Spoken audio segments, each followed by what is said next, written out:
Tulikuwa tumesema nini? Yeye alichelewa nisikuelewa.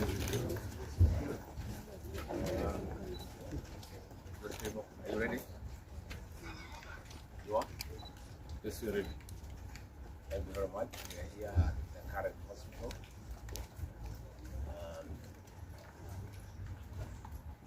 To see the Honorable Koimburi, the Member of Parliament for Juja. He was brought here in critical condition. Last Friday, the Honorable Koimburi had a function in his constituency at this point, and he had a serious engagement with his constituents. In fact, had the opportunity to address this people. And after he left the ceremony, he was accosted by officers from the DCI who chased him, and he was able to escape using a motorbike with the help of the local constituents. His vehicle was impounded and his driver was arrested. That vehicle is still in the hands of the DCI. And on Sunday, when he was in charge, immediately after the service, 2 undercover agents of a killer squad that has been put in place to deal with elected leaders who are not supportive of William Ruto abducted him in full glare of the church members, and in the process almost harmed his wife. It is not known where he was taken to, but after a serious search, and this morning, he was found in a coffee plantation in Juja, that is in his own constituency, badly beaten and in very serious condition. He was taken to a hospital for passing and later brought here where he was admitted. And I've just seen him, I've talked to the doctors, and they have confirmed that the Honorable Koimburi was tortured by professionals. He has serious soft tissue injuries. This is torture normally done by professionals. He has lost his voice, and the doctors are working around the clock to restore his vocal cords. The Honorable Koimburi has been able to communicate through writing because he's not able to speak. That some chemical was administered through inhalation, and the doctors have told us that preliminary investigations confirm that that chemical has interfered with his vocal cords. The doctors have assured us they are doing everything within their power to make sure that he is out of danger. They have taken blood and urine samples to private laboratories, different ones, so that they can establish what would have happened in matters also. You remember last weekend I said that a special squad had put us set aside, and now we have confirmation that President William Ruto, CS for Interior Kipchumba Murkomen, and the Deputy Inspector General, Mr. Eliud Langat, all from the Kalenjin community, have put up a squad to deal with leaders who are opposed to this regime. The Honorable Kipchumba Murkomen has sent a message to us through common friends that his appointment to the Ministry of Interior is to make sure that William Ruto is re-elected as president and to deal with anybody who can stop that objective. Officers from the National Police Service has confirmed to us that a special squad of 20 police officers from the Nandi sub-ethnic community are the ones behind the abduction of George Koimburi, and they are the ones that were deployed in Kakamega to target the Honorable John Metho and Karungo Athangwa specifically. There were about 300 police officers who were deployed in Kakamega, but 20 police officers from the Nandi sub-ethnic community under the direct command of the Deputy Inspector General, Edwin Langat, and reporting to Kipchumba Murkomen and William Ruto, had been assigned to harm the Senator for Nyandarua and the Senator for Kiambu because of their proper stand against this regime. Let me say that I want to appeal to the international community to rescue this country. William Ruto has become a very vengeful dictator, and his activities are similar to the one by Dr. Il Amin Dada and Mobutu Sese Seko. And the level of impunity in this country, if the international community does not come through for the people of Kenya, we are going to have not just killings, but maiming of elected leaders. What has happened to the Honorable Koimburi is a very deliberate attempt by William Ruto, Kipchumba Murkomen, and Langat to scare leaders who speak out. It is meant to scare them. It is meant to sell them fear so that they can stop agitating for the liberation of this great power. I want to say that William Ruto must know it is these leaders, it is not these leaders who are against his rule. It is the people of Kenya. These leaders are simply articulating what the people of Kenya are saying. And even if he targets these leaders to kill them, to maim them, he cannot do the same to each and every Kenyan.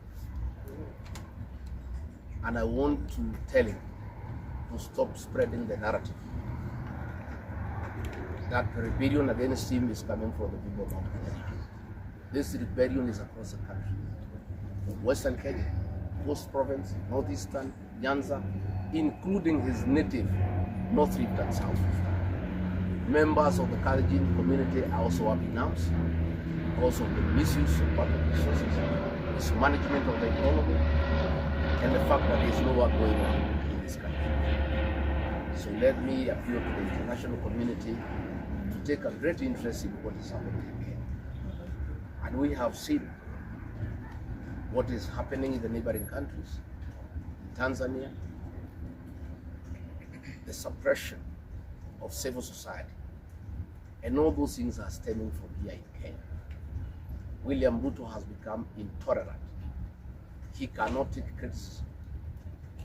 And the reality of one term is slowly sinking into him, that has sent him into serious desperation, that he has now formed a killer's code of his sub-ethnic community of the Nandi to deal with the leaders. Let me ask the people of Kenya to be calm. I want to ask the supporters of the Honorable Koimburi to stay calm. We'll do everything possible to make sure that we are more careful. In the face of the repression that is going on, you are aware that members of parliament opposed to this regime, their bodyguards have been disarmed so that they stop going for meetings and feel vulnerable. But it is very clear why they have been disarmed is to allow members of that gang that has been formed by the president to abduct them and to threaten them. And if anything happens to these members of parliament, any leader in this country, of course, William Ruto, the president, will be held to account. And let me tell William Ruto, people of Kenya cannot elect you by force.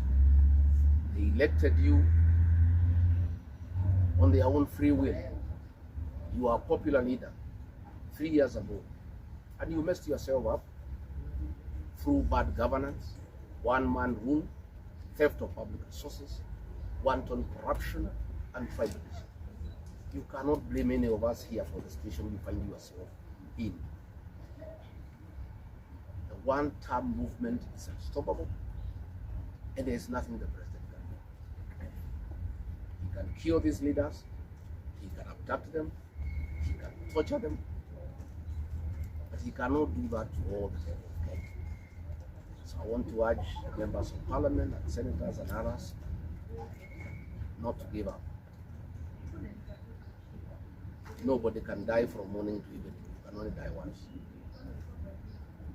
And the tree of liberation will be watered by blood. The Honorable George Koimburi is a hero of the Kenyan people.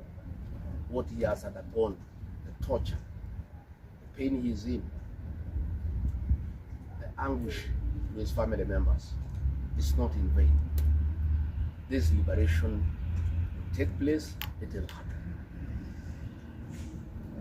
Let me conclude by asking the Kenyan people not to be intimidated. Kenya is a constitutional democracy. They are entitled to cast their vote the way they want. And William Ruto cannot force the people of Kenya to elect him. And there is nothing he can do about it. Thank you very much.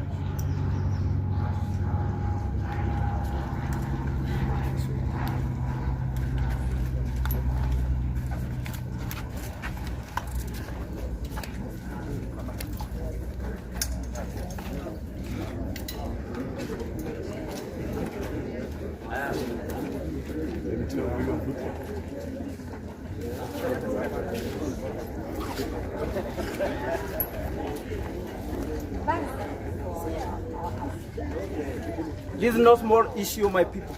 It's a very, very serious issue. An issue of life and death. And we cannot continue like this anymore. I'm sick, so sick and tired, very sick and tired of living as a slave in my own country. I'm ready to die for my country. I'm ready to die for my people.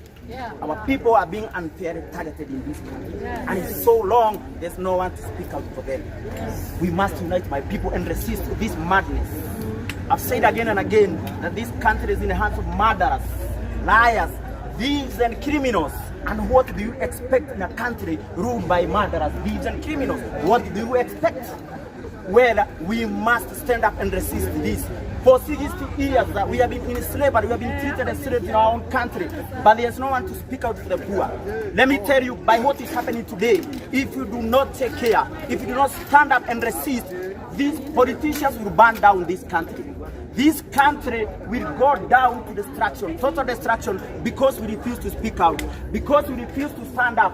Nobody should lose their lives because of politics. Our people have lost their lives. Our people have been killed by the same government that should protect us. I want an answer today, and we must get answers, my people. Africa must be liberated, and now it's time for us to liberate Africa. We have suffered for so long, for 60 years, for 400 years, and there's no one to listen to the people. We must resist, my people. We must resist this. Instead of politicians addressing our issues, the issues of the poor, they are busy stealing from us. They are busy fighting among us themselves. We must stop following politicians. Somebody said, it is like Dube who said, do not follow politicians. You will not gain anything from them. I don't know why 60 years of that so-called independence, we think that we can gain anything from politicians, from the political class. The problem with this country is the political class who do not care about the millions of people who are suffering, about the masses who are going through hell in this country. My people, we must resist. I will never keep silent until this nation is free, until Kenya is free. Our children have lost their lives. The killings are continuing. The abductions are going on. But there's no answer from the political class. It's time for African leaders to resign if they get a point where the people say we are tired of you. When the people say that this cannot continue, I don't know what is wrong with our way of thinking. Because we have refused to think. We have refused to unite and think together.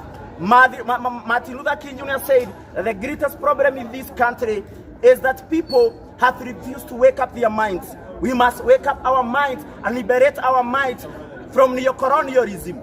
We are still mentally enslaved. They gave us a flag independence in 1963, but we still remained mental slaves in our own country. That is why people can kill and get away with it. That is why the government kills its own people. What is the role of the government in this country? What is the role of politicians in this country? Is that to kill their people? What is the work of the police? I have said again and again that police killings in this country is a colonial vestige. We must get serious, my people. This is a serious issue, my people. An issue of life and death. Nobody should tell you to keep silent in the face of this. I don't know why we are silent. How long shall we continue losing our people? Losing lives. It is very, very bad. Remember that we shall get before judgment seat of the Lord. Why we kept silent? Hata wazitushtua kama Gachagua kwa huko. Nilijua aje? Nani amewastua?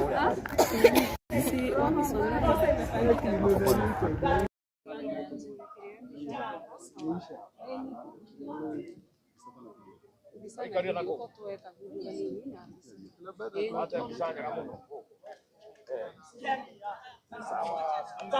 We must rise up, my people. We must resist, my people. We cannot continue being in our own country. Katika nchi yetu sisi.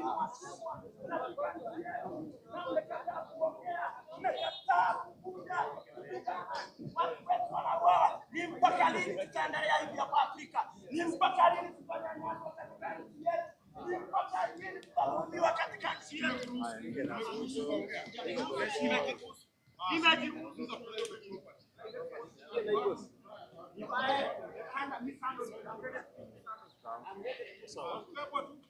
I'm ready to die. I'm ready to die.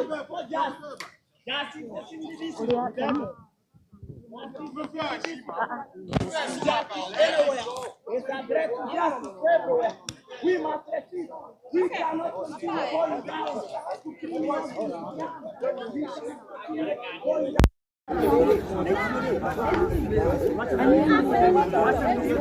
Wacha niongee. Tunauawa, watu wetu wanauawa. Our people are very targeted in this country. And you side of my people. Let it go.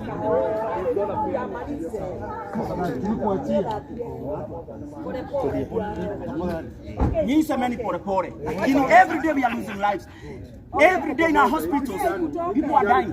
Wacha niwaulize, sasa nimesikia Kenyatta Hospital, machine ya kufanya dialysis, but wa cancer, it has failed, it has broken down. People are dying there in our hospitals. Mnasema nini watu? Mnasema people are suffering, my people. Watu wanakufa na cancer Kenyatta Hospital kwa sababu machine ime break down. Lakini nyinyi mko na pesa ya kuenda hospital za nje, European countries. Mnaibanga pesa yetu, alafu mnaenda European countries kutritiwa huko. Sisi tunakufa hospitalini kama umbwa. Lazima tuongee. Lazima tuongee. Lazima tuongee. Corruption must die in this country. Corruption is killing my people. Corruption is killing this land. This is not Kenyatta National Hospital.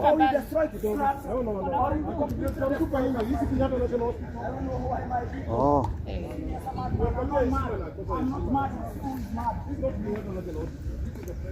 But I'm speaking about the whole nation, the whole land. Why should things be like this?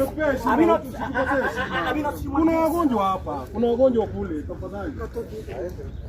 Piga kelele hapo. Emancipate yourselves from mental slavery. None but ourselves can free our minds. We must fight for this country no matter what. If we die, let's die fighting for the truth. If we die, let's die fighting for liberation. Africa is suffering. Africa is dying.